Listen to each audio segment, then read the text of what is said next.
Tonight, we don't have much news, but we're here on Comic Book Tennis! All right, it's been a long week, quick week, with not much news. We are in the throes of summer, no Comic-Con. Had a huge DC fandom, that was great. But here we are today, another Friday with you guys talking comics. We still have a lot to talk about. It's still a packed show, and we are very excited to be here. So don't get me wrong, I'm not complaining. But I'd like to bring in my co-host and good friend, Chris, to discuss the week as well. What's up, everybody? Yeah, what a week, right? It's like everyone, I'm telling you, we came on and did our after party on my channel on Sunday, and I had a huge hangover, and I think like the whole industry in fandom had a week-long hangover from DC's fandom. So here we are. Absolutely. You know what? We didn't talk about that in our little rehearsal meeting here, but like that's a good way to put it because it was a hangover. It's like all of this information. By the way, we had a really fun after show party for DC fandom. It's in the link below. It was at Chris's channel. It was a lot of fun, lots to talk about. But again, I think it just sucked out all the energy from the industry, and not much is going on, as we can tell by the news that we have for this week. Am I right? Yeah, and I will say, I mean, there is some exciting news, mostly, though, pertaining specifically to our top 10. So I think folks are just going to have to wait a few minutes to get to that hot stuff. Yeah, absolutely. But, hey, thank you all for joining us. Bishner, Kid Collectic, Isaac Maynard. Who else we got? Have I missed? Oh, Unseen Warfare. Really happy that you guys are here tonight with us and welcoming the guests soon to follow. But let's just get into news, shall we, Chris? Let's do it. All right, so after 3 years, a 3-year-long wait for the release of New Mutants, it finally came out today. Yes, New Mutants has been released in the theaters, the last installation of the X-Men Mutant Saga from Fox. And the Rotten Tomato reviews are in, and we must say, they are just not looking good. It's really unfortunate because it's been a really long wait, but here we go. Y'all ready for this? If you haven't seen it already, it may hurt to see because we are at 21% on the Rotten Tomato meter and 56% audience score. Usually the audience score, especially with these types of movies, is much higher than this, but this is just not a score that's the kind of like what you want to see as a comic book fan. Chris and I say this every week that we want to see all of these films succeed because it only helps the total genre of these. You know, we'll get bigger and better, but it's just sad that it's going out on a dud in terms of this final installation from Fox. So basically, we had one reviewer say it's the worst X-Men movie ever, akin to watching a terrible pilot for a TV series that you already know didn't get picked up. And we have Bob McLeod, the co-creator of the New Mutants, saying, I was very excited when I heard that they were making a New Mutants movie. I thought making it into a horror movie was perhaps an interesting idea, but not at all how the characters should be introduced to the public at large. But hey, my characters were in a movie, so he was excited. I never would have thought that would actually happen, but then I was disappointed when they didn't give Danny her braids, although I like Blue Hunt. I was disappointed that when Ron didn't have a redhead with spiky hair, although I adore Maisie Williams. I was disappointed that Sam isn't tall and gawky, although I do like Charlie Heaton. But mainly, I was very disappointed that Roberto isn't short and dark-skinned. Yet another example of Hollywood whitewashing. It gets worse, guys. There's just no excuse. So basically, Josh Boone erased everything I contributed to the way the characters look. And now, the movie has come out at last, and apparently they've credited someone named Bob McLeod as creator. They couldn't even be bothered to check the spelling of my name, something that's been going on for the last 3 years, and that can't be fixed. That will be in the movie forever. I think I am done with this movie. Chris, that is just disappointing. Wow. They spelled the co-creator's name wrong. McLeod. Yeah. I mean. McFly. Yeah. Oh my God. Interesting stuff. Two things. One, I heard somebody that went and watched it. They had tickets wherever they were. The movie theaters were open, and they went and saw it. And they posted on a public forum stating that yeah, it wasn't what I really expected. The characters weren't really what I felt they should be, but the actors were good, but it just didn't feel right, kind of thing. And I think that's kind of even what is the creator of the characters is saying right here. It's like, look, I'm not faulting the actors. It had workable parts, but it just ultimately failed to work together as a whole. I think that probably could be a big part of it. I mean, we could say that with the Fantastic Four reboot, where you had a really good lineup, but just the story and the development of the characters, it was garbage and it fell completely apart. The second thing here is I do feel we're kind of on a Fox burnout, and the timing is not good at all because we have been sitting here for months now due to this pandemic with no Marvel Cinematic Universe.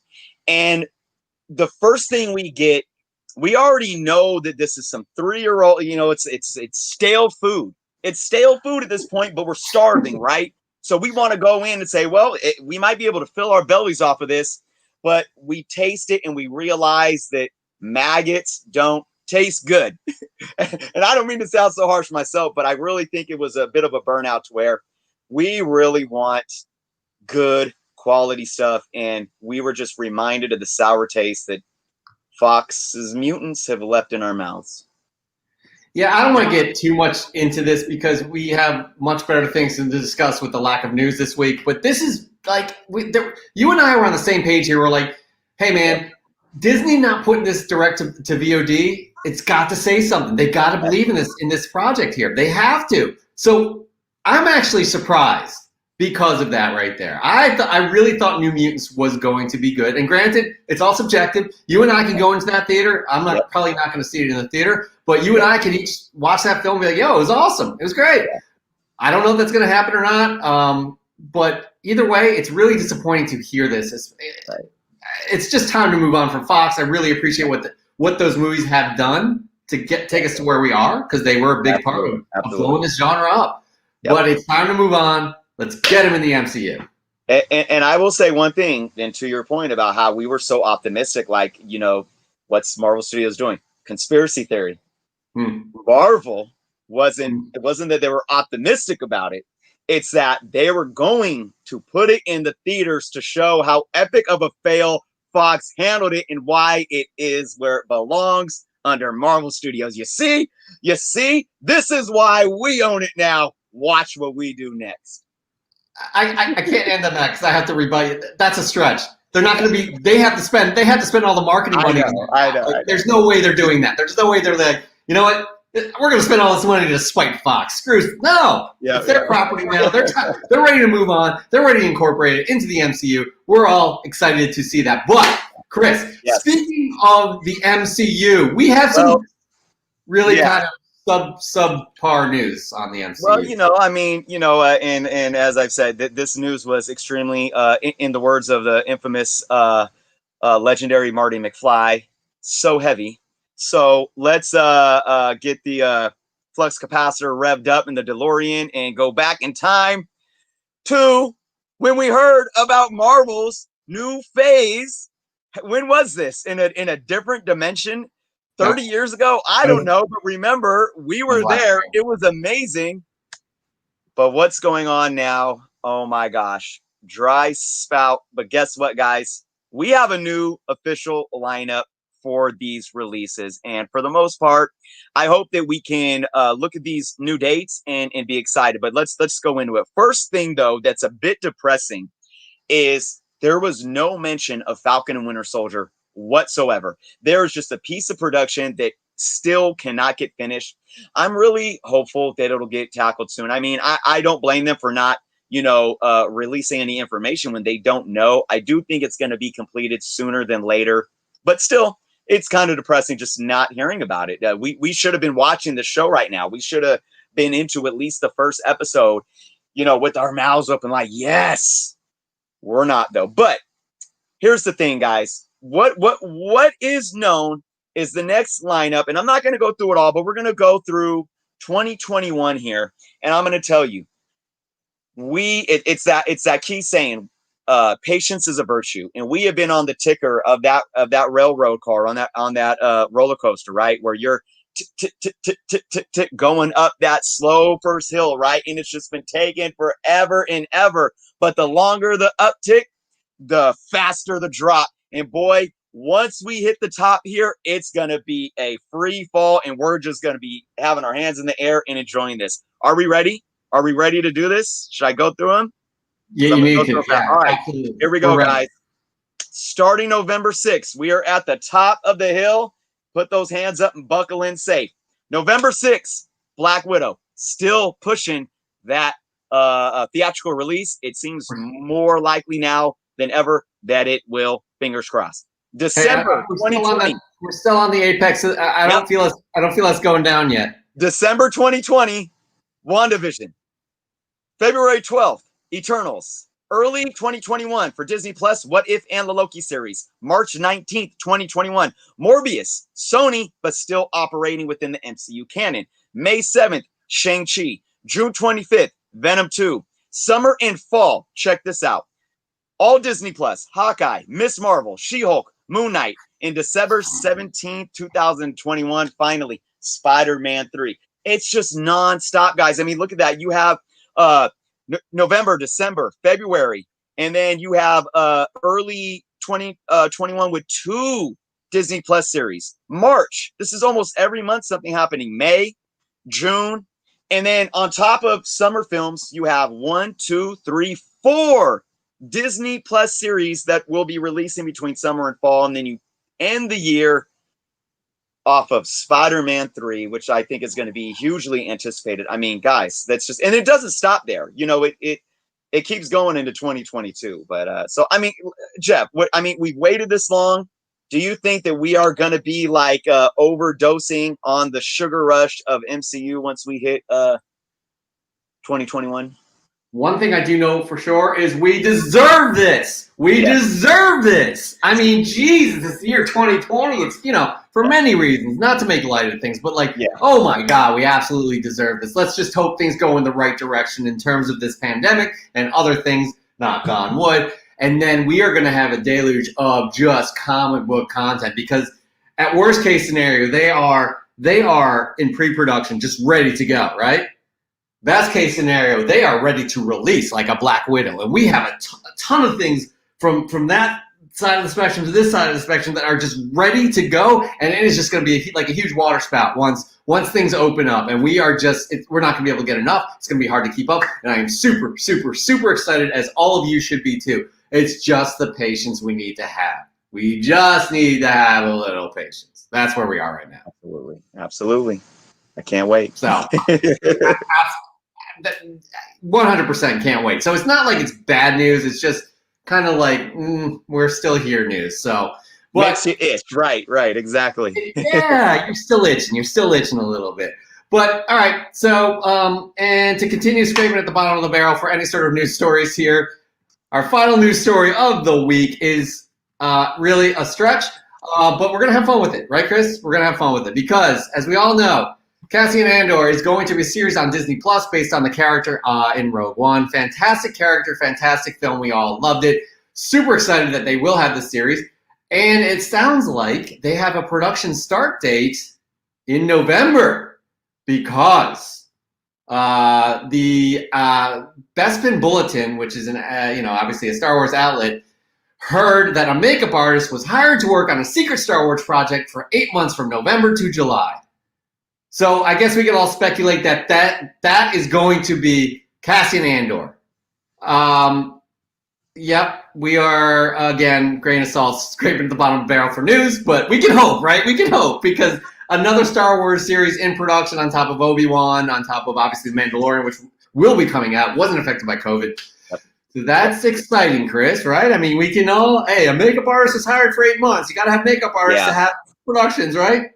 Yeah, exactly. And, it just goes to show how dry this week was that I saw so many clickbait, bloggers and YouTubers talking about how, George Lucas is like rebooting the sequel trilogy and all this stuff, and I'm like, hold up. But to get any official announcement like this, paired with the fact that it is known that Favreau is really taking that control of everything Star Wars. So I do feel like, any factual news moving forward, even if it comes to something regarding a makeup artist, it is good, because I think right now Star Wars is under good hands. I think ultimately any type of production that's going to start, we as fans are going to be happy with. I think the Star Wars divide that's happened over the last few years, I think we're really going to start seeing that mended with a lot of these most level. I mean, we don't know, Disney Plus theatrical releases, whatever they may be. I'm staying optimistic about that. So yeah, like you said, at this point, I'm not feeling like oversaturated at all. I want more Star Wars with the Star Wars that I've received so far. Especially coming from the helm of a Jon Favreau. 100%. And again, it's really speculative. It's like I heard from a friend and said this is happening. Well, whatever. We need something here. And I do like what they have planned for Star Wars and in the future. Granted, we have 3 movies coming out, I think, starting in 2022. We don't know what those are about yet. But again, like these series, I mean, The Mandalorian, if that sets the tone and stage and quality for what's to come from our content on Disney Plus, be excited, people. And once it starts, the production start up again, it's a great day and age to be living if you're a nerd like us, right? If you're a comic book geek like us. So anyways, that was the most meh news week we have ever had. We were happy to share that with you. But you know what? We have much more to talk about here. Coming up, we do have an amazing interview with Tom Tormy, who runs Cosmic Comic History on Instagram. You guys have to check out. You have to check out his Instagram account. We'll get into that interview, but right now we're going to get into our top 10 hottest comic books of the week from CoverPrice.com. That is right. This, by the way, guys, this is Kid Collector's favorite segment. He says it every week. He loves this segment. So, Kid Collector, this one's dedicated to you. Here we go. The top 10 hottest comics of the week based off of CoverPrice.com's top 10. We had number 10, Teenage Mutant Ninja Turtles, The Last Ronin, number 1. A little bit of controversy around that. We could talk about that later. At number 9, we have Amazing Spider-Man, number 375. Number 8, we have New Avengers. Number 10, the first appearance of Thane, son of Thanos, after that. A lot of speculation going on from Thor 6. Don't want to spoil anything there, though. At number 7, we have Spider-Man 234, the first Miles Morales as the Iron Spider. Number 6 is Maestro number 1, the George Perez 1 in 25 variant. Yeah, this was a great read, people. If you're not reading, I loved it.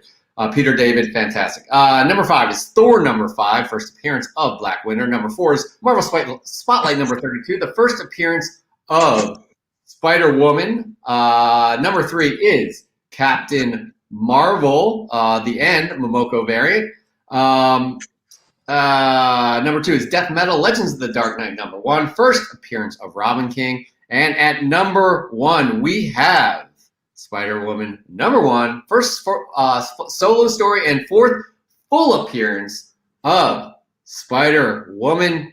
However, as you all know, if you're not new to watching us, we like to take 3 interesting books of the week, and Chris likes to dissect it and give his thoughts, specific thoughts on why those 3 books are interesting. So, Chris, take it away. Marvel is killing it. 8 out of 10 in the top 10, blowing everything else out of the water. All right, guys. So, basically, there's so much awesome books that I could have talked about, but I'm going to start off with my number 3 pick with Spider-Man number 234, because Miles is back at it. Here he is again. He ain't going nowhere. So yeah, first appearance of Miles wearing the black and gold Iron Spider suit. And look, I mean, nothing too deep to talk about here, other than I just am championing this character. I think we had 1 week where he finally fell off, maybe 2, but he's back again, and I had to shine the spotlight on that and just say big ups to Miles, because, and again, look, guys, I'm coming at this from a perspective where I, as a reader of comics, I have not read much Miles Morales. I'm a big Peter Parker fan, and I never really got too much into the character, but I respect the character greatly, and I respect the hype, and the hype is real, and that's why I got to shout him out. And by the way, though, I will say, once I saw Into the Spider-Verse, the love for the character grew even more. So, but yeah, I love seeing Miles here. Let's just, hey, as long as we're doing the show, I think we're going to have a lot of Miles to come over the next weeks and coming months and even years. So, had to put him in there. But what I'm extremely excited about, if you guys watch my channel that I did on my watch my video that I did on my channel yesterday, you guys will already know how pumped I am about this. I have been talking about this character probably for close to a year now, and I've been telling you, and when I say suggesting, because I am not the one that says go buy this, spec on this. I always like to put my opinions out there and leave it at that, because if there's no love in the spec hunting, then you might regret your decisions. But I love this character, and I love the fact that there is spec related to MCU news, and that is Spider-Woman. And I'm going to talk about these next two books basically as one. But to start off, we have Spider-Woman #1. This book was #1 this week. Unbelievable. And this is not Spider-Woman's first appearance. It's actually, if you do the math, it's her 6th appearance. But her first appearance in Marvel Spotlight 32, which was #4 on the list. Obviously, at the Spider-Woman, #1 is still a lot more affordable than Marvel Spotlight #2. I was looking on listing sold, and you can still grab a Spider-Woman in a decent, probably lower high grade, high mid grade for under $50, possibly. That was yesterday. Who knows how much it's increased today? Because we've already seen, I mean, we saw over 109% increase. But with Marvel Spotlight 32, her first appearance, we had a 9.8 sell for over $550. I saw a 9.0 PGX sell for almost $300. And I saw many high-grade raws selling for over $200. When I talked about this book, I did a video probably about 6-7 months ago on my channel stating 4 Bronze Age keys to invest in for under $50. This was one of them. I said, if you could find a decently high grade of this book for $50, and again, and if you love the character and you're invested in the character, or if you're only in it for that investment reasons, you're willing to take the risk, this is a book to buy. Now, and I said this in my video yesterday, I guarantee you, I looked at this book in mid grades, right? And we can show, I got my book right here in my CGC 4.5 that I paid $30 for plus shipping. This was probably over a year ago. I'm stating it right now. And again, my opinion based with the numbers as they've been coming in this last week, you probably won't be able to get a 5.0 under $100 in the coming weeks, because this hasn't peaked yet. Now, I haven't even got into the speculation hype and why this is. And that's because we did get an official announcement, which we talked about on our previous Comic Book Canada show, that Sony's producer, Amy Pascal, is working with Marvel Studios for a female-led character. Obviously, being that it's tied with Pascal, it points directly to Spider-Woman, and that's why this book jumped. And I always talk about the levels of speculating, or the stages of speculation hype, and we're not even at the final stage, and that's when the movie is going to be officially announced. And I think this book is going to increase 5-fold plus. It's just this book is not done cooking. Yeah, I agree. There's other candidates as to who Olivia Wilde could be directing, right? What film she could be directing. Could be, it could be Silk, Cindy Moon. It could be Spider-Gwen. It could be any of those. But like, it really does make the most sense here that it could be Spider-Woman. Her connections to Hydra, right? Her connections to Captain Marvel being like her best friend. So there's a lot of fingers pointing in that direction, I would say as well. And yeah, guys, like I just brought this up 2 months ago. Oops. Kid Collector, 2 months ago, I found a Marvel Spotlight 32 at 9.6 CGC for $400. I mean, geez. So yeah. And Isaac, good point. It's crazy that a lot of Spider-Man related characters on the top 10 list, and they're spiking up in value. It's unbelievable. Every week it's Spider-Man, right? Every week. And you know what? You and I, Chris and I, our main character, our love for Spider-Man. It's our favorite character by far. And seeing this, I can't wait to see what the future holds for not only the character in comic books, but also the character in other properties as well. So super exciting. That is our top 10 hottest comics of the week. Thank you all for joining. Moving on, though, before we get to our special guest, Tom Tormy from Cosmic Comic History, CCH, CCH for short. We'd like to remind you guys, announce very special birthday bash. It was Chris's birthday. Was it 3 weeks ago, right? 2 weeks ago. God, we all know how crazy time flies. Yeah. So 2 weeks ago, so Chris is having a birthday bash on his channel tomorrow. You could join Chris, other special guests, including myself. Let me bring up our Chris's flyer there. Journals, Comics, and Pop Culture B-Day Bash Celebration with special guests. That's me, Jeff Bell. Newbie Comics, Jeff Knott and Derek Jessam from Grandway Comics. B-Level Star Wars, our good friend and Star Wars expert, this Saturday the 29th. Tomorrow, 5:30 Eastern, 2:30 Pacific time. Again, that is on Journals, Comics, and Pop Culture on Chris's YouTube page. Y'all check it out. We're going to have a good time there talking about comics as well. But now, right now, we'd like to bring in our special guest, Tom Tormy from CCHS. Tom, how are you today? Hi, guys. Thank you very much for having me on. I appreciate it. It's an honor. Absolutely. For all of you guys that do not know, Tom runs, again, an Instagram account that focuses on little nuggets of information based on comic book history throughout the years. It's fantastic. I've seen a lot of really cool stuff. I'm excited to see his daily post every day, because I either learn something or it's like, oh, yeah, I totally forgot about that. That's the kind of vibe I get with it. So Tom, again, we are super, super, super happy you're joining us today. Thank you again for taking the time. Oh, thank you. It's very high praise coming from you guys. I appreciate that. Absolutely. No problem. Indeed. Tom, so I wanted to mention before we start getting into, the comic books themselves, and I if you don't mind me crowning you a comic book historian, I feel it's fitting, but tell us a little about your educational background, because we were talking about it a little before the show, and I think it might put things into context for our viewers just to kind of get a little understanding of that from you. I'd be happy to. I am a teacher in the New York City Department of Education. I have been for about 20 years. Going back to my education, I have a undergraduate degree in history from St. Joseph's College here in Brooklyn. I went on to Brooklyn College to get my master's in history.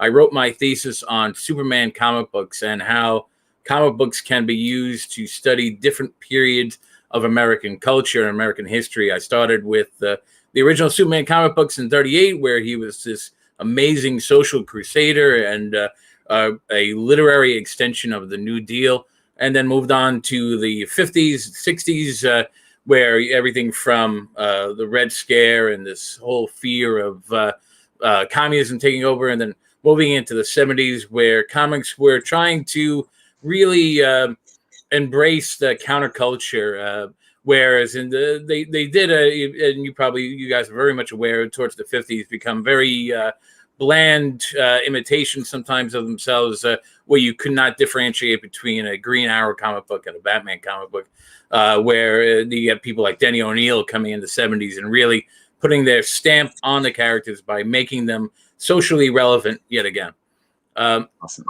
As I mentioned, I teach, so I try to really incorporate comics into the classroom as much as I can, whether it's the children. I teach in middle school, so whether it's the children creating comic books and learning the art styles that are required to create. And it's not as easy as it sounds. Everybody thinks that comics are this really immature, juvenile thing, but really, as we're a testament to that, there's really a lot of subtext in there, and there is whether you're consuming and reading it or you're creating it, there's just so much to do with it. It's really fantastic. Indeed. Yeah. Indeed. I love that. Everything about that. It makes me wish my kids were were going to your middle school there. Oh, that's Man, an honor. such Yeah, an amazing it really comics have gift come to a these long way. kids. Yeah, right. Comics have come a long way. You know, when we were kids, you had to sneak a comic book into the classroom, and now we're at the point where the schools are ordering these graphic novels. To put graphic novels really makes them feel a lot better about ordering comic books when you say graphic novels. If you say comic book, it still has that bam pow kind of connotation that a lot of adults really shy away from. But when you call it a graphic novel, as we all know, really, you know, the difference is inconsequential, but makes people feel a lot better at it. So when it comes to ordering, I always order graphic novels. I've never ordered a comic book. Indeed, indeed. All right. So looking at your platform, I mean, you really have utilized Instagram as your go-to platform, which I think has worked extremely well. Can you tell us a little about, you know, what got you to that platform and why you chosen Instagram and have stuck with that? Yeah, gladly. I'm a dad, so I'll tell you the first thing that got me onto Instagram was my son was on Instagram, and I wanted to keep an eye on him. So I joined Instagram for that reason. And whenever I go to social gatherings, I always just love to tell people a little bit about comic books or movies. And I thought, you know what? They don't listen to me. Let me see if I could find like-minded people who do listen to me. So I started to create these posts. I think my first post was on Enemy Ace, and I just love the character. I'm a big DC fan, and I've just been doing it almost on a daily basis ever since. And I just had fun doing it. I love interacting with people in the comments and hearing their thoughts, or even, you know, even I don't want to say arguing, but certainly having back and forth are a lot of fun too. So I've really enjoyed it. My brothers and I, we almost talk about it every day, and it's a lot of fun. That's awesome. I will say, nothing wrong with good, healthy argumentation, right? No, not at all. That's, you know what, I grew up a comic book fan. I just absolutely loved it. You know, I still remember sitting in the movie theater, 1989, and seeing the Batmobile and the reaction of the audience when they saw it. It was just, I'll never forget something like that. I loved. My father used to bring home comic books for us Saturday night when he went to go pick up the early edition of the Sunday paper.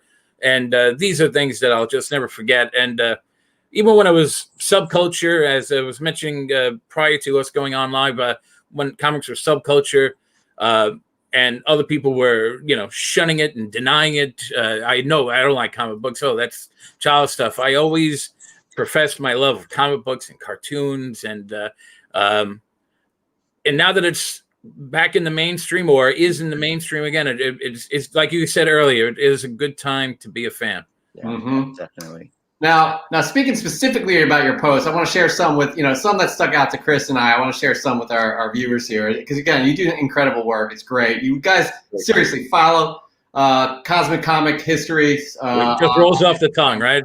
Just rolls off the tongue. Yeah, you pick the best name of all time. CCH for short. I saw somebody say CCH. I'll bring them up again here, by the way. CCH Army. So it looks like fan. Guy, I know. I would say that maybe it's your brother. He's got the same last name. Brother. Yep. All right, that's I put him in the audience. He's a plant. But anyway, so, you know, let's check out some of your posts here. That, again, some that stuck out to us. So the first Infinity Stone appeared in 1972's Marvel premiere #1. The stones and the 5 others were called the Soul Gems. Obviously, we all know what this led to. By the way, Chris has something to share. We all know what this led to, which became, you know, the Infinity Saga in the MCU. Which I mean, right. Us growing up, 12-year-old us would never have imagined something like this. So no, never in a million. I mean, seeing something like that just blow up, unreal. Endgame being what, the #1 grossing film worldwide, I think it is. Endgame, yeah. But the whole saga, the whole 3 phases. By the way, you just got a new follower, B. Schnurr. Thank you, B. Schnurr. I appreciate it. Just following, loves what he sees. So yeah. Those are my favorite numbers now. Thank you. So some other one, another one that I found interesting too. I did not know this, but the identity of the Phantasm wasn't revealed until the final act of the film, unless you visited the local toy store first. Now, this this happened here in the early 90s before spoiler was even a word. I wasn't even aware of that. That's crazy. Yeah, you're absolutely right. You could have avoided it. There's no internet to take pictures of and share it at the time. But if you went to the local store, and that wasn't the first. There are others that have done similar things. We talked about Dick Tracy, how they ruined Breathless Mahoney's character reveal as the blank by if you just bought the toy and removed their mask, you saw it. Those are a lot of fun. I mean, I hope somebody saw that post and said, you know what, that's pretty funny. I like that a lot. I'm gonna go and tell someone about that. Yeah. That's what you're. Again, I love your post. This is a great one because it's kind of tied to the history of our country in a way, and Chris and I both appreciate this type of post too.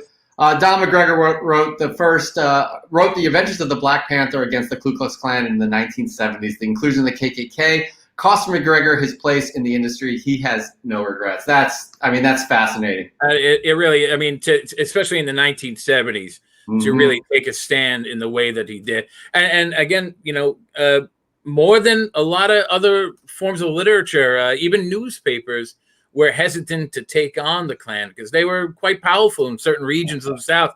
So they were hesitant. If you go back, and now the great graphic novel Superman versus the Clan of the Fire. Oh, well, it's the radio show was called Superman versus the Clan of the Fiery Cross. And I think the comic book is just straight up called Superman versus the Klan, I believe it is, or which is based on that old radio broadcast. But even back then, it was amazing how the comic industry was so ahead of the curve culturally. Marvel comic books were showcasing African American characters in their book long before the movie industry was really while the movie industry was using blaxploitation at that time. Marvel was putting them at the forefront and selling books with them. You had Luke Cage books, you had Black Panther books, and these are things that again, the industry was so far ahead of the curve when it came to culture. Yep, those are extremely fascinating. This is kind of on the lighter side, and I absolutely hit you up as soon as I saw this post. I think it was this past week. I can't. Oh yeah, right. It was, yes. I mean, I grew up watching the Smurfs every week. Right. I don't know if you guys go wrong with Smurfs. Yeah, every weekend, every Saturday morning cartoons like King Collector. I think he's probably a little too young to understand what Saturday morning cartoons were. But man, this episode stuck in my head, and it still lives there. And you brought it up. Originally published in 1963, The Black Smurfs, Purple Smurfs in the U.S. is considered the first comic book to depict a zombie apocalypse. Now, to give a little bit more context to this episode, this was an episode where a strange bug bit one of the Smurfs. That Smurf became purple. He started jumping around saying, "Ganap, ganap, ganap," and bit other Smurfs on the tail, and they all caught this, I guess, a zombie apocalypse disease. And Papa Smurf was the last man standing, and he eventually cured everybody. But that brought back so many memories. I'm sorry to say I'm trapped in the 80s. I grew up, that is my time. And I actually just went to a flea market the other day with the sole purpose of finding old 80s toys. I didn't even care what condition they were in. I just wanted to get my hands on them. But in terms of this comic book, which was originally published in the early 1960s, it comes out just a little bit before George Romero's Night of the Living Dead and a few years after I Am Legend. So it falls in right at this time where zombie culture was really. I have a collection of zombie books behind me. I'm a big zombie fan as well. Just love literature more than the movies. I love the literature. But this book, The Black Smurfs, which was originally, as it was written, and just to avoid any kind of racial insensitivity, was changed in the United States to Purple Smurfs. It has all of the criteria of a zombie apocalypse, minus, of course, rampant death. It is a book after all. But it is such a cool story, and it's great to think that is the Smurfs' place in history involves the birth of zombie culture, and it really is fun. That's crazy. Yeah, that's also, awesome. By the way, in the comic book, the original Danger comic book was one of the first and few times you saw one of the Smurfs without their hats on. That's something that a lot of people don't realize. You don't see their hats off very often. And I think even when they were making the live action movies, the company that owns them, I'm sorry to say that I can't recall it off the top of my head, but insisted that they not be shown with their hats off. So there's like one scene where they're falling and they use their hats as parachutes, but you see it from above, so you don't see their head. But you get to see Papa Smurf's head in this comic book. One of the few things. Yeah. And then, by the way, the Gnap thing, the noise they make is now the noise. It became the noise they make whenever they eat after that issue. That's Gnap, Gnap, Gnap. Oh, so great. So great. How about the Snorks? Remember those guys? Oh, Did they come on right after Smurfs? That's right. Underwater Smurfs. Yeah, right. Absolutely. Yeah, that's I used awesome. to. I mean, I remember the old, ABC, NBC. They would have that Friday night preview of all the upcoming Saturday morning cartoons, and that was just like such a big moment to be at the house. You had to be there at home, or otherwise you're going to miss it. And I still enjoy one of my favorite things. I don't know why. This is definitely a kid in me. When I come across an old comic book and I see that page that advertised the Saturday morning show, and you had all the characters that would never be together on that thing and on that page, and that was the coolest thing in the world to me. Hey, before we continue with the interview, because we have many more questions for you, Bishner has a really good question for you. I've never seen that. He says he's never seen them without the hat. Do they have hair underneath? I think Papa Smurf did not. I think he was balding, but it was one of the few times they do have hair. Smurfette was in the American cartoon, but she wasn't in the original comic book. But yeah, it's funny. But you would never know. They could be completely bald underneath. Yep. Yeah.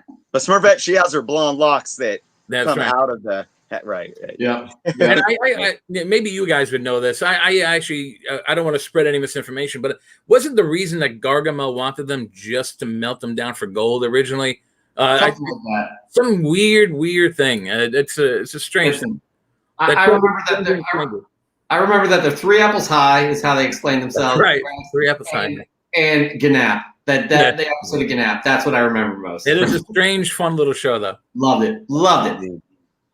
All right. Well, let's get back to how about some comic book history moments. You just brought some amazing ones up there, but outside of what we just talked about, I mean, you did say you're a big DC fan. So were there any like big moments that either spoke to you as maybe a kid growing up, or even as an adult, or because of your historical take on comics that spoke to you in terms of the historical impact? Right. And again, this could be Marvel, DC, anything within in the history that really. I'd probably say that looking through a historical lens at the books, it's probably something that came much later to me.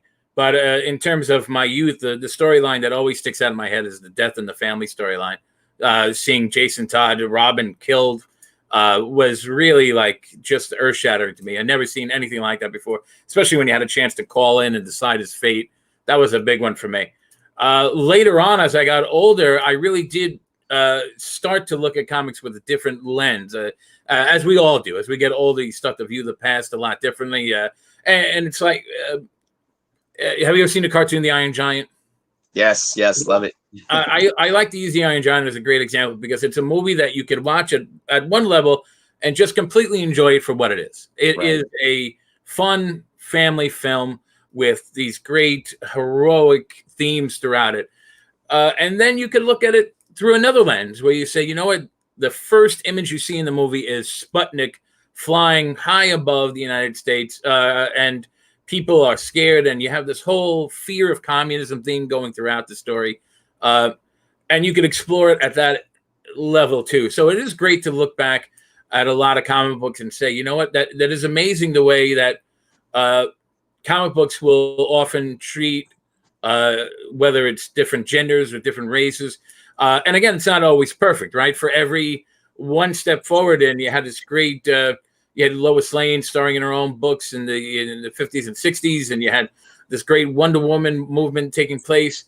And then you have what familiar with the term fridging, where women are just used as props. And the great example of fridging was Kyle Rayner's girlfriend being killed and shoved in a refrigerator in a really gruesome, violent manner. So there's these both sides of the fence. You can enjoy comic books for what they are.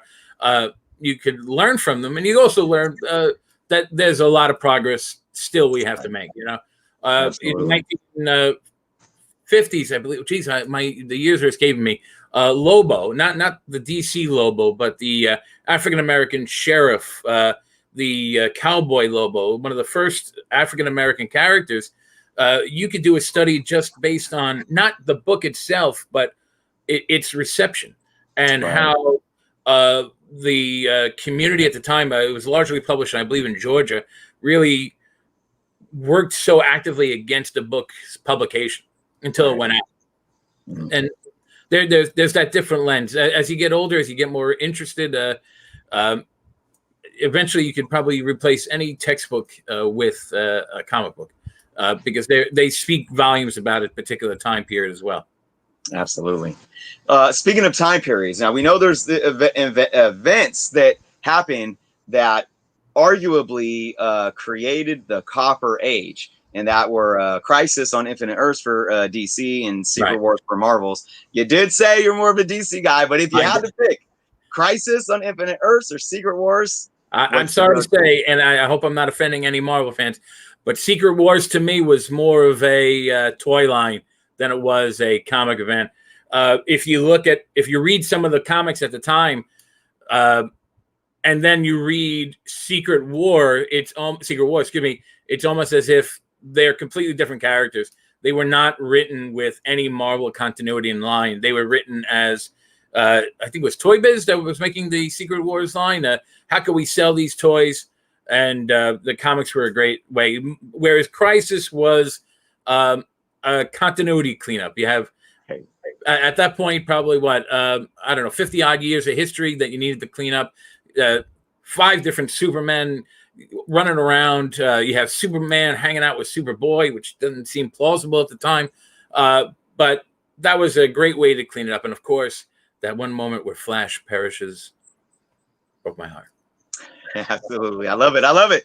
And hey, look, I'm more of I love both. I love DC and Marvel. I'm more of a Marvel guy, though. Always been since a kid, but I can't argue with your take there for sure. So, well, let's talk about something that is very, very prevalent in the industry today. You know, we have I think the industry has evolved for collectors in terms of labels. I mean, you have a lot of speculation on books specifically because of labels. Obviously, probably most importantly, first appearances of characters and whatnot. We have a lot of industry leaders or third-party industry companies like CGC and CBCS that you go and get your books graded at. We have Overstreet for database and price guide. We have Go Collect. We have Cover Price. We have Key Collector Comics. We have all these things where people go to all these sources to say, I want to know what the first appearance of that character is, or the first team up of these two, or something like that. Yeah, that's always fun. Yeah. So, my first question pertaining this is, do you feel that there is a industry standard, or at least a precedent that's been set for these labels, or do you feel like we are still at a time where it's such a big debacle and argument because there really is nothing streamlined and set in stone to clearly define these labels? I'll go against the industry standard because I think right now the industry standard is first appearances, as in first full action dialogue is what people are counting as the moneymaker. If they're going to speculate on anything, it's going to be that one. I personally love cameo appearances prior to the full-on appearance, whether you're talking about like Gambit appearing in a few panels before he made his full debut, whether it is I love, as I mentioned prior to the show, I love those little ads that you see that announce the coming of a character. So we have this Batman coming next week, and then or next issue, and then Detective Comics 27 comes out. I'd love to get my hands on 26 to get that little ad. I think that's a lot of fun. But the industry does not really value the cameo that much. I think with Hulk, like 180, you could probably get. 180, you could probably get it for $500. Whereas 181, you're going to pay like $1,500 just because you want to get that full appearance of Wolverine. So, I mean, I can understand it. I don't like to speculate. I'm not a collector as myself, as yourself. I can see the beautiful long boxes behind you. They're very impressive. But it always makes me harken back to like the 90s when I have that vision of people standing online around the block to get their copy of The Death of Superman in that black bag. Everybody at DC knowing full well that in a year's time he was going to be back in the books. Right. And people buying these things in bulk, not realizing that the concept of buying in bulk is going to devalue it, thinking they're going to put their kids through college. And that almost killed the industry. That, and sorry to say, I'm going to blame Marvel, the Clone Saga. You combine both those things and you have Death of... you know what? Forget what I said. It's not Superman's fault. It's just Marvel's fault. Understand? Superman would never do anything wrong. It goes back to like I see someone mentioned like Lois Lane, and that's great stuff. Do you know that Lois Lane was the first Silver Age? That's awesome, right? That's great stuff. But I do value like her first appearance. I think that's gonna be Superman #1 anyway. Action Comics, but still, I'm against that industry standard where it values the first full appearance. I'll take that cameo. I think that's a lot of fun. What was it? Amazing Spider-Man 299, which is the short snippet of Venom before his full-on appearance in 300. I don't know. I just think it's really cool. I'd rather have 290. Personally, I'd rather have the cameo.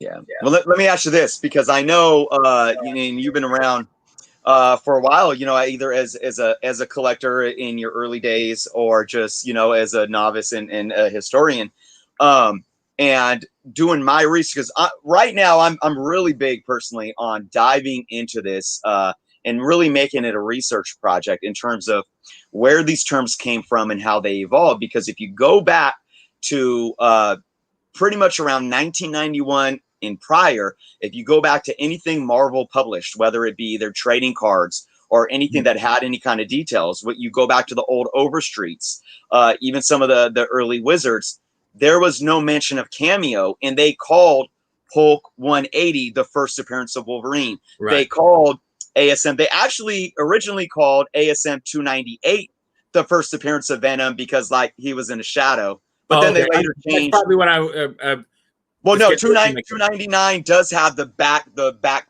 page full body shot of him. Okay. I'm sorry. I was referring to 298, that one panel, right? Right. So do you? My take on this is that I think with the advent of the internet, right, and with more speculating becoming more of a widespread thing. You have the internet where people are being able to either receive information quickly or put out information. And then a few years later, you get a company like CGC, which is supposed to solidify industry standard. Yeah. Do you remember where kind of that change in trying to insert that term cameo kind of came in and stuck, or is it just kind of... I think a lot of the speculation came... I don't want to blame Image, but when Image was founded, and then you had all these crazy lenticular 3D covers, and you started to have then Marvel and DC trying to play catch up with those, with Image and how well they were selling. And when Marvel, how many issues, how many different variants of Marvel's X-Men #1 came out, right? And I think it's still the highest selling book of all time. I'm pretty sure of it. I think when all of those kinds of books started to come out, and people started to say, well, what do you think my book is worth? And that's where you have the companies come in and say, well, we'll tell you exactly what your book is worth. But I do think, I'll be honest with you, from a fan's point of view, as I've always been a fan more than I have been a collector, I think a lot of that sucks the life out of it. It kind of, and not to downplay anyone who is collecting or has fun collecting. If you're having fun collecting, great, enjoy it. But if you want that quick turnaround, if you want to get the first appearance of Punchline just because you're going to quickly turn around and sell it on eBay, that's not a fan. That's a business for you, and that's speculation. You're trying to make money, and I'm not, again, downplaying that, but that's not what I'm in it for. I want to see a great story. I want to see great characters, and I want to enjoy the book, and I want to be able to give it to my kids and say, hey, check this book out. This is a lot of fun. But once you start getting to like, right, 4 different covers, right? I'm looking at the collecting chaos down here. There are 4 different covers plus the one gatefold cover. I don't know. That kind of sucked the fun out of it for me, because at that point you're not buying the book to read it. You're buying the book because you think that there's a possibility that having all these covers will increase in value. And God bless anyone who's doing it. I don't have it in me because I don't have that kind of competitive, like I got to get this. But yeah, that's the have to have it mentality. Right. Everything that's out there, I gotta have it. I gotta get my hands on it. It's FOMO. It's FOMO. And comic book companies do a good job of instilling that in all of us as collectors too. And I'm so glad I just recently learned what FOMO, fear of missing out. I had no idea what that meant until recently. So you just said it, and it worked out perfectly. I knew what you were talking about. And I think to your point, Tom, you just touched on probably a lot of what's still going on with the modern books. I mean, we just got announced. I mean, that what was it that just got announced for 40? Was it 30 or 40 variants of I forget which book it was. Shoot, not the 3 Jokers, no. No, and I know that Marvel is doing the new Amazing Spider-Man 50. I think they're going to have like 30 variants for that. I mean, again, I'm not that kind of guy. I don't know that much of that side of the industry, but wouldn't that devalue the book? I mean, are you going to make one of those 50 or 30? You said one of a chase that is like impossible to get, and it's going to end up in the hands of someone who doesn't really care too much for the character, but wants to speculate on the book. And I like to say, and we can kind of move on from here too, but I think that's a good point looking at it, because I obviously I always tell people, collect how you want to collect and whatever makes you happy. And if you are in it to speculate and flip and whatever, do you, as long as you know what you're doing and you enjoy it. If you're a collector though, and that love isn't there, and all you're trying to do is that, FOMO, and you got to get everything because you think you're going to retire on it or put your kids, it's this deflating feeling when it doesn't pan out. And that's why I always say you have to have that love first. So I think, to your point about wouldn't that devalue the comics, I think it's actually it's better than mass marketing 8 million copies of one to have different variants, because at least there's multiple options on the market that can speak to different buyers. But I will say this, when people collect variants just because they think it's going to be valuable because it's a variant, and once they realize that there could be some kind of burnout on this variant hype, that's where you're going to have a situation that I don't think it'll impact the whole industry like the 90s. Right. But it's going to make a lot of people mad. Those numbers anyway, right? I mean, these books are not even, they're doing a quarter of the business of the 90s. Yeah. But not even a tenth. Let's be honest. It's not even a tenth. And I think that's what really kind of did in the 90s was millions of copies. But so I agree with that this is kind of the variant hype, it could cool down. However, there are those rare variants, the 150s, 100s, those kinds of things. So to me, what kills it a little bit is that at that point you're buying it for the cover. It could be nothing on the inside. It could be the worst story, worst art. You're buying it because it's a cover. Meanwhile, I just read the 3 Jokers issue 1, and every panel, every page was seemed that, and again, maybe I'm DC biased, I'll tell you that, but every panel seemed like an instant, like a classic. Like you could put this panel anywhere and people are going to be, wow, such a great book. I can't wait. I'm still waiting on mine for my pre-order in the mail. It was fantastic. What a great book. I think it was probably the quickest read I've had in a long time, because I just enjoyed every single panel of it from start to end. But that's what I like. I don't. It doesn't matter to me what cover it had. You could have ripped the cover off for all I care. It was the quality of the content that I was really enthralled by. Three Jokers is incredible. Yeah. Now, before we move on to our last question, again, Tom, thank you so much for joining us. Oh, really? Pleasure. Tom's actually hanging out and going to be answering your questions as well. So please put them in the comments. Throw some questions his way. There's a lot of great comments here, too, in terms of people talking about the Golden Age and stuff. We love seeing that. We're missing Mike Sears, though. Of all nights, we are missing Mike Sears. Tom, Mike Sears, diehard, golden, silver type of guy, diehard. My we kind of guy. Let him know that he's got to tune into you. But anyway, so yeah, we have one more question here, Chris.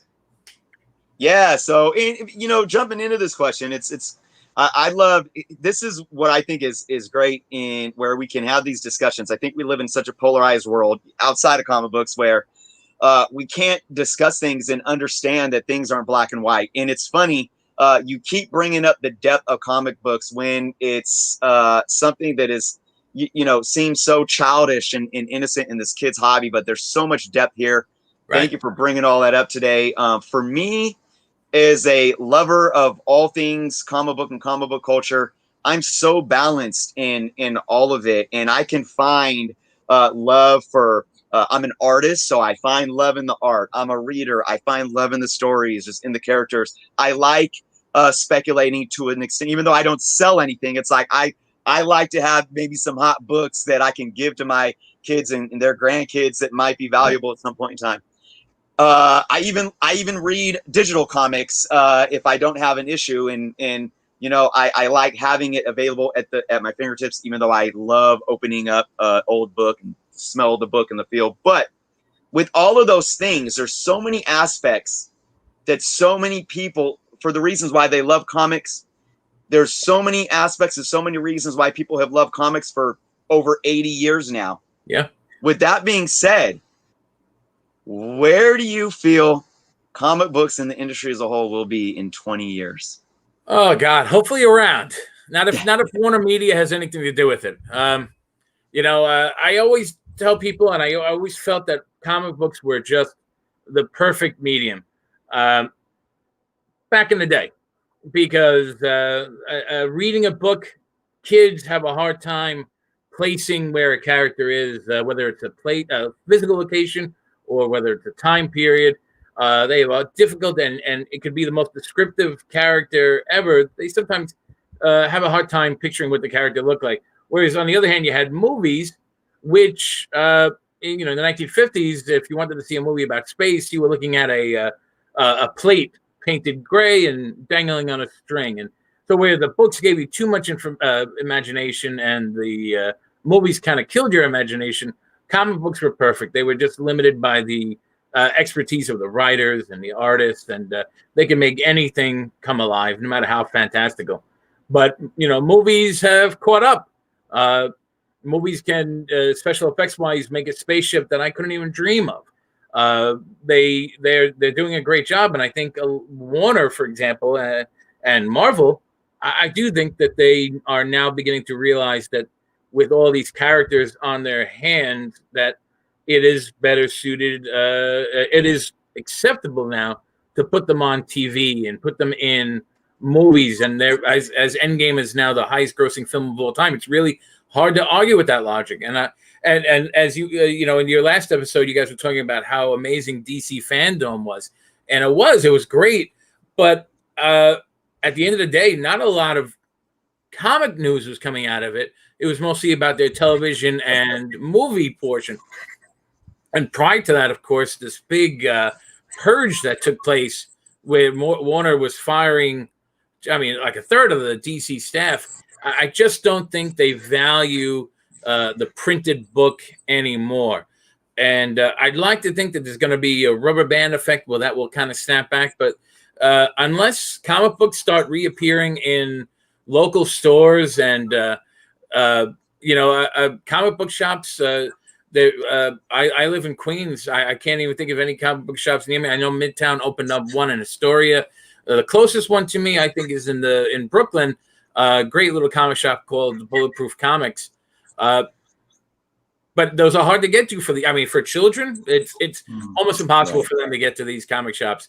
It has to be readily available, and it's not. And I think if you keep going at this rate, the print book is dead. I think it's going to go digital, which is putting it in the hands of the fans. If a kid wants to get a comic book, whether it's DC Universe, which is probably closing up shop at the end of the year, whether it's Marvel and their streaming services on Comixology, all these great streaming services. Oh, that's good. His local comic book shop is only 20 minutes away, right? But that's not everybody, unfortunately. No, it's still there. The Bulletproof's still by the. Sorry, I'm reading the comics. Anyway, Bulletproof by the Junction. No, it's still open. They do a lot of. It looks like they do a lot of Dungeons and Dragons. Yu-Gi-Oh and all that stuff. Right. Probably try and compensate for. Yep. I would imagine the comic industry not being able to. At the end of the day, it's not enough. It's not enough anymore. It was, but if it keeps going at this rate, I think the only way we're getting our books are digital. That's my opinion. I don't know. Hopefully, I'm completely wrong. Yeah. I think no, a lot of valid points. I hope you're wrong too. In general, I think we are seeing a lot of those things happen. Though I'm very optimistic about the physical book staying around. But again, I mean, we have to stay with the times, and technology is moving ever so fast. It's like even with the Internet of Things and our devices, devices are going to not be physical things. They're just going to like appear in thin air, and we're going to be doing the Iron Man to our comic books, like right here. Right. Like, you mean what? You're just staring into the road, like, I'm reading a comic book, guys. Right. Right. But I see someone wrote here that the card games are the only way these stores are staying in business, and it's a shame that they have to. I mean, listen, again, that's a whole different subculture, and God bless them, they're interested, and that's pretty cool stuff. If you're a fan of anything and you're having a fun time, as you mentioned, whether you're speculating, whether you're just reading, whether it's cards, God bless you. Have a great time, enjoy yourself. I'll never knock anyone for being interested in anything. Have a passion and follow it. Beautiful. But at its core, these stores, the local comic book shops, are turning to the card games because it's their lifeline now, where it shouldn't have to be. There should be a direct correlation between Endgame being the #1 movie of all time. That should have boosted comic sales exponentially, and it didn't really. I'm sure it didn't have that intended effect because Endgame was easy to see. It's in every theater now. It's on Disney Plus. Everybody could see it. Comic book shops, they're dying, unfortunately. But the movie's easy to get to. The comics are not. If they were easier to get to, I think they would have a reciprocal relationship. Yeah, indeed. And hey, and we're spoiled in the States, because I was just chatting with some folks in the UK and in Australia, and how if you're looking at, like, we can easily make a previews order from Midtown or My Comic Shop, and right. They're looking at 3 times the cost of the books just for shipping. So it's crazy. Yeah, it's a shame. It's a shame. It's all because of the Clone Saga. Sorry. You mentioned that a few times here. A lot of hate for the Clone Saga. Well, how about that? On that note, in terms of the interview, we really appreciate all that you've given to us. You were super knowledgeable. I mean, Andrew Kahn, Tom is a plethora of comic book knowledge, and we are grateful to have you on the show. And we're going to hope to do some more things with you if you're open to it. We'd love to have you back. Oh, I'd love to be back. This was a lot of fun. You guys are great to talk to. But it's not over yet, because we're going to have Q&A with our audience here, asking you certain types of questions. Before we do, though, want to just kind of say hello to a few kind of well, not quite first time, but first time viewer live. That would be I got to try and find this comment here. It was very nice to see Flicks and Comics. Guys, I'm on vacation, so I can finally catch the show live. Really appreciate that, Flicks and Comics. And then I saw a new viewer here, HAQ. What's up, guys? How's it going? Really appreciate you watching as well. So while you guys are putting your questions here in the comments, I did find. Look, I'll admit, I do spec from time to time to help me get bigger books or the things that I want, and I also think it's fun as well too. Steve Bradley, specking on Modern Times is fun for some. You guys ever remember waiting for the next issue of Wizard to see if the comics went up? All fun, no matter how you collect. I really agree with that because back in the day, I would know that a comic book would be hot. I would buy that and then turn it in a week later to be able to buy more comic books with it. And that's, me as, like a, 13-year-old kid. That was a way for me to be able to get more. I think that's definitely a healthy form of speculation.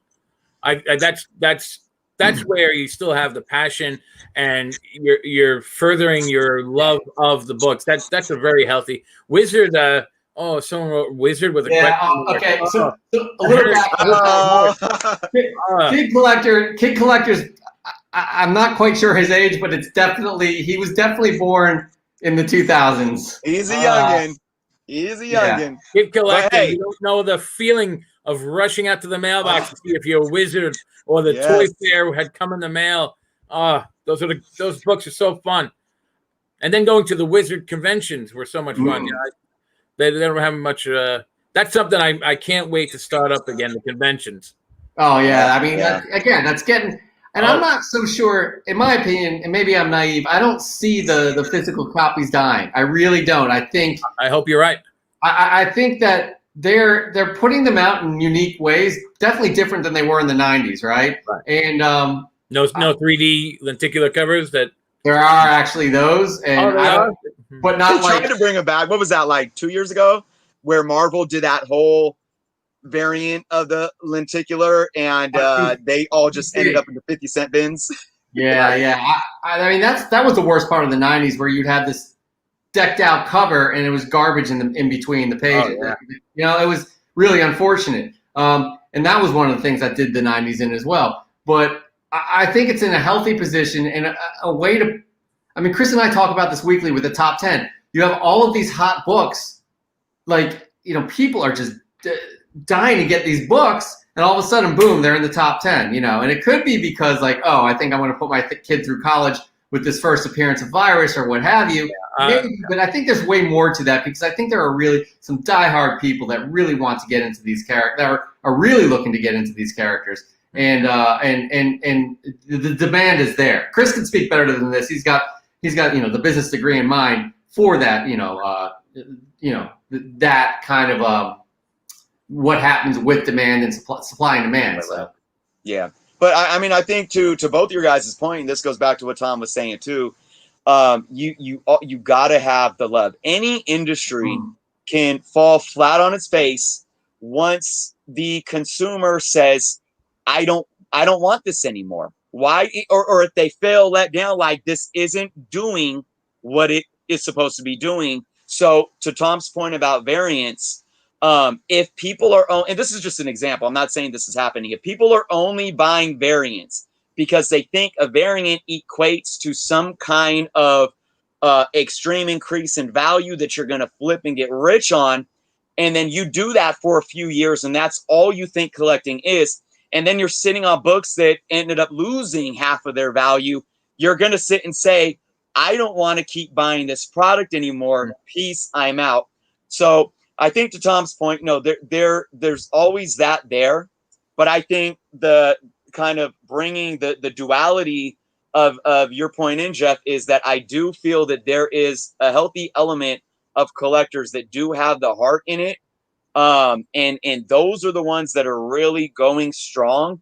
And I think that the industry, I honestly think ever since the 90s, the industry has been kind of like shedding the lizard skin or the snake skin a few times. It's been doing this, and it's had these ups and downs.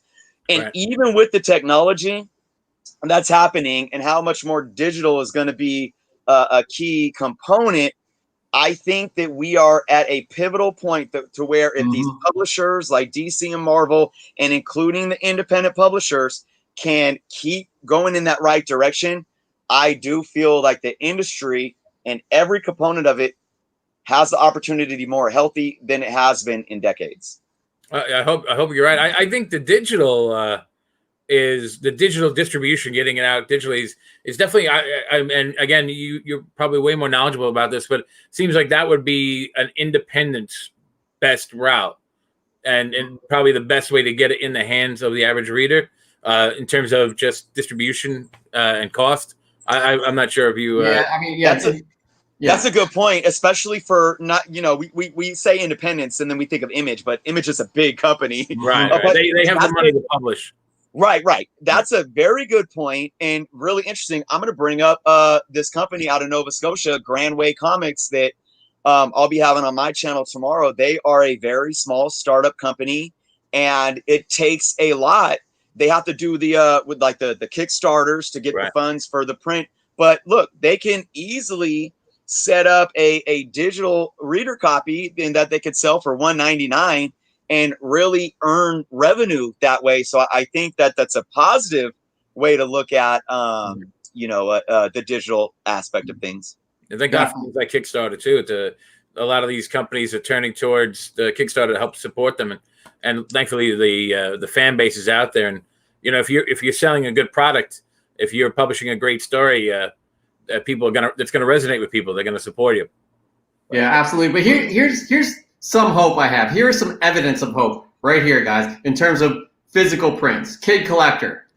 All you guys are so much older than me, but it's nice having some people to talk about comics. Yes. This guy is 14 years old, going out there, collecting as much as possible. Not only is he collecting as much as possible, he's a sponge, absorbing as much information as possible. Yeah, so great. Hearing from you, Tom, I think he's very appreciative of this. And, we're on a weekly variety talk show where we talk about this stuff every week. He shows up every week, and he has some valuable input as well as a 14-year-old. Oh, yeah, right. And also a recent collector. So Kid Collector absolutely gives me hope on. Yes. I wish more children were into the books like he is. If more children were into it, I think the future will be strong if you have people like him, because that is going to be the future of the industry. These children that post 2007, after the Iron Man released, and said, you know what, in the same way that I encourage my students, if you're going to watch something on History Channel, delve a little deeper, pick up the books, because that's a snippet of the whole story.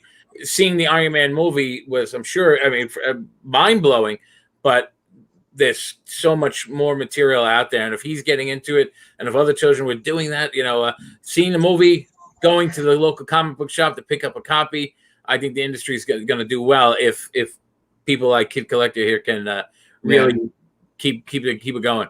And I want to say too, and I know Jeff, well, all of us, as parents, but you and I, Jeff, I know that your daughter's young. My kids are both teenagers now, and they're still reading comics. So I do my best as a mentor to feed it to my kids. But Tom, I just want to say again, like the fact that I'm an educator myself, and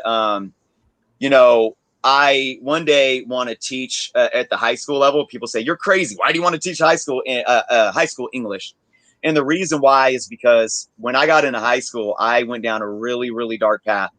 And I had educators, specifically one that really helped me get through that time. And once I went through that, I went back to comic books that helped save my life. But I want to do that to give back. And I just want to say how much it's so that is a great reason.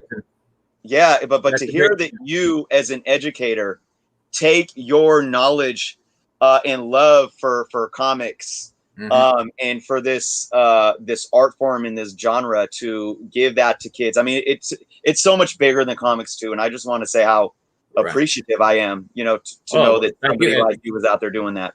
I always tell, I started teaching in 2000, and I used to love this show called Hanging with Mr. Cooper.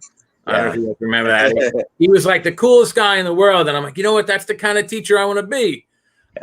So I kind of put on like a Mr. Cooper persona, and it just didn't resonate because that's not me. I wasn't the cool guy. I'm the snarky, sarcastic, nerd. And I was trying to be somebody else. And when I think, as I encourage all my students to do, when I accepted who I was versus who I wanted people to think I was, it resonated with. I hope it resonated with my students. I try to instill my passions in them because whether it's love of comic book or just the love of reading or just following your passion, whatever that is, I hope it does resonate with them. Yeah, that's cool in my book, Sonar. That's cool. I'm glad. Right, as you said, I'm so disappointed that there's no Comic-Con this year in New York, because one of the cool things that I like to do is I like to go around grabbing as much swag as I can, bagging it, running back to the car, running back to Comic-Con, and then over the next couple of days, giving all these book samples and comic books out to my students who didn't have a chance to go for whatever reason, whether it's lack of interest, knowledge, or ways and means, to give it out to them and, hopefully make new fans.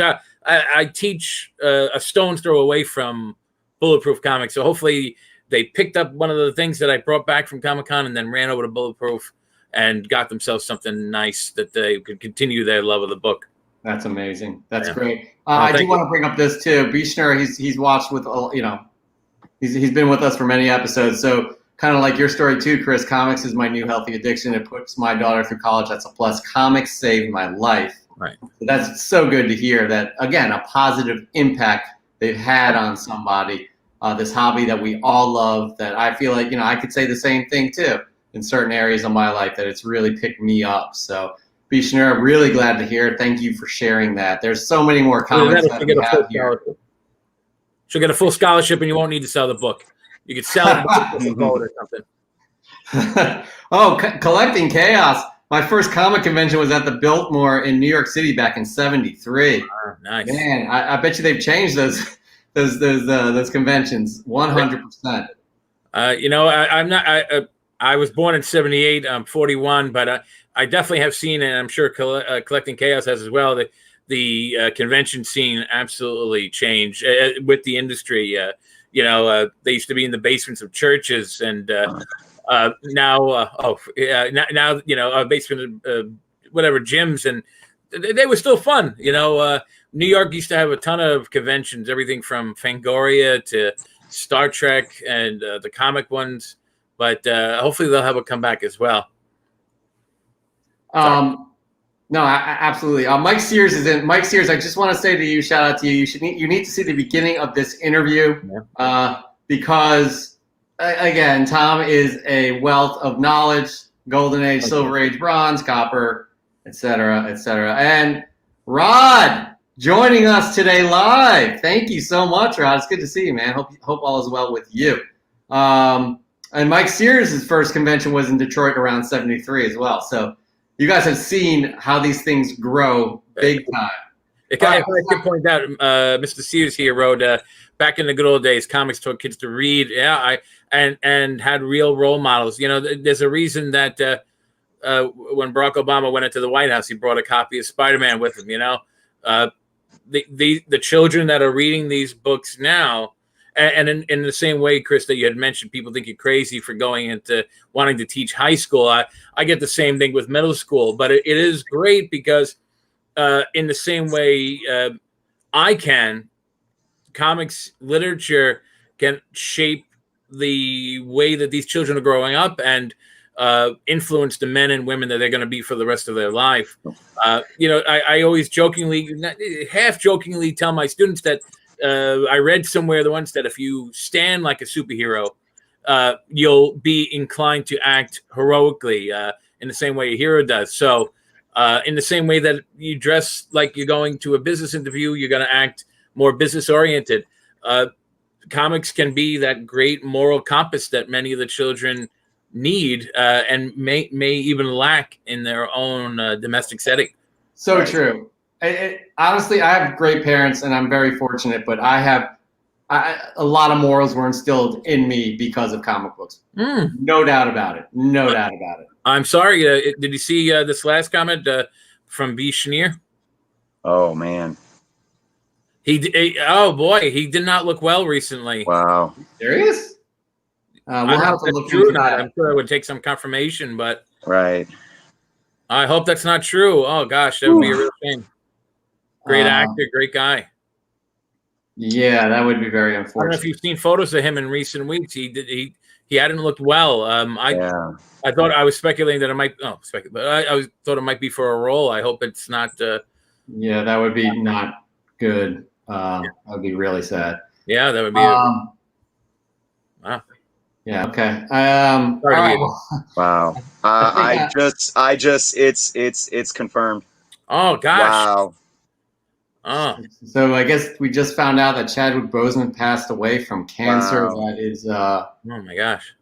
Thank What you a for shame. sharing, Bishner. That is terrible. Jeez, Louise. Thank you for sharing. Yeah, thank you, Bishner. Man. That's something that I guess we can all, like, as comic book fans, the character he played, such a strong guy. Like, that's, yeah, I'm at a loss for words right now. Yeah. You know, my son, when the movie came out, bought the Black Panther costume, was walking around, and I thought to myself, how cool is it now that you start to have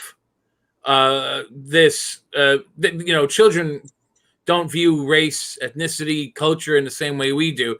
My son saw a cool character and wanted to be him. He didn't see race, in the same way that you had for decades non-white children wearing Superman costumes who didn't put it on and see themselves as a race or a culture. They saw themselves as Superman, and Chadwick Boseman and Black Panther gave everybody this ability to be heroic, and it's a real shame. I'm going to give you a story that happened 2 days ago. My daughter, we walked in. She wanted, I told her I'd buy her a toy. We walked into a toy store, and she's looking all over. And I'm like, all right, we got to go. You need to decide. And she's like, I want the Black Panther doll. On top of that, she has a full Black Panther costume. So he has left an impact that, goes so far. Like, I'm blown away. Like, I'm at a loss for where I don't know what to say. Like, that's no, it's terrible. Yeah. So. Yeah, man. Yeah. Wow. So. Oh man. What a shoot. Yeah. I'm just tongue tied right now. No, this is definitely going to be. I agree with you. This is a terrible thing. It's surreal. Surreal. Yeah, really. And to find out like this way while we're live, it's just like, right. We all just were hit. Chaos made a good point about the how you dress up in the costume. It doesn't matter what you look like underneath. Exactly. It's beautiful. Yeah. Man. Well, man, look, maybe in trying to wrap up here and find some words of encouragement, before I even heard this, I was having these thoughts in my head hearing Tom talk and talking about being educators and how comics can really impact these kids. And one thing I'll tie in here, just kind of like in memoriam here, like with Chadwick as an actor, like he has already, it's funny, Black Panther was a fictional character, but we know what that character meant. And then characters that he portrayed, Jackie and James Brown and didn't he play there was one other, but he really like embodied these roles in film where he wasn't just acting, he was in a role that had this deeper message. And wow. But the point I'm getting at is in death, right? Tupac saved my life as well as comic books, but Tupac literally saved my life with his music and his words and what he did in his short 25 years. And there's one quote that he stated that I've lived by now almost my entire life, or at least over half my life since he said it. He said it in 1994. It's still relevant today. And I think it's relevant into everything that we do, whether it's somebody like who I think now, hopefully horrible to say, but in death, I think Chadwick's, legacy will carry on. And I think in what we have been talking about here when it comes to comics, being educators, using comics as something to help these kids. And that quote of Tupac's is, I'm not saying I'm going to change the world, but I guarantee that I will spark the brain that will change the world. Right. And I think if there's anything that we can take out of this and ending this show on such like a lost for words note, that we just have to keep doing what we're doing to spark those brains, and those brains are the youth.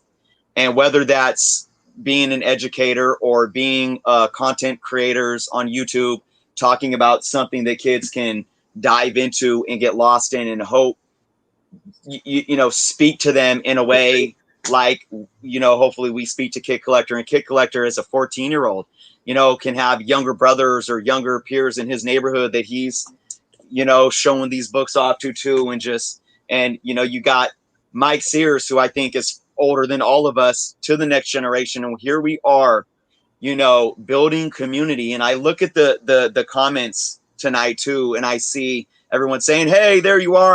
I've been waiting for you. And oh man, how was your week? Like, you know, and again, in a time where we are in a global pandemic and we can't have those close interactions, there's so much positive to take from this. It's so much deeper than just thinking that comics are this, you know, meaningless kid collecting hobby. And I just hope that I could sum all that up right now. And man, really, Tom, again, to you being here tonight, I think it speaks to kind of like how we're going to have to wrap this show up, man, and on such a kind of a deeper level here, you know? Yeah, right. Bishner said he apologized for killing the movie, but no, I'm very grateful that you shared that with us. That, you know, we would have found out anyways. It's glad we found out all together, to be honest. We're able to talk about things because, again, he left an impact, no doubt about it. And the people he played trailblazers. Jackie Robinson, James Brown, and Black Panther. Black Panther's a trailblazer, right? As a character, 100%. You mentioned that earlier, Tom. I got like goosebumps right now. I really don't know. You know, it's just like one of those things, but again, I'm happy that we were all able to share this experience together. He definitely will be missed. Definitely an icon. Changed the industry. You know, the movie itself, revolutionary. So and still, when I always list my top MCU movies, that's in my top 3. Just a beautiful movie. And it truly is a shame. It's a loss for the industry. It's a loss for the world.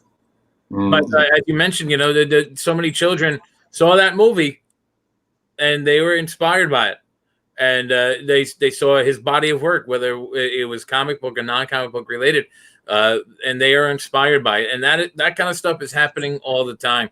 And hopefully that will never ever stop. And he definitely left his impact on the world, as we try to do with our own children, as sometimes these movies do at a much, much larger level.